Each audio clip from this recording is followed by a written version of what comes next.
কুরআনুল কারীমের মধ্যে এক জায়গায় নয়, দুই জায়গায় নয়, বরং 82 জায়গায় 82 বার বলেছেন ওয়াকিমুসসালাহ, ওয়াকিমুসসালাহ, ওয়াকিমুসসালাহ। বান্দা নামাজ পড়ো, নামাজ কায়েম করো, নামাজ ছেড়ো না। নামাজের এত গুরুত্ব।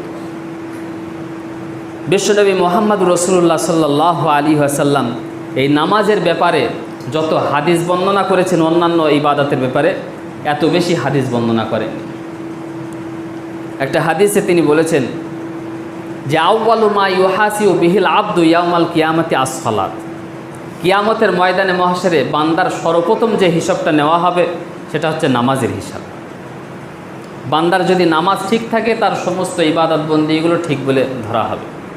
আর যদি নামাজ ঠিক না থাকে, 5 ওয়াক্ত যদি নামাজ যদি না পড়ে যায়, তাহলে এই রোজা, এই যাকাত, এই হজ, এই কুরবানি এগুলো কিছুই কাজে আসবে না। এই জন্য নামাজ মাস্ট বি পড়াই লাগে।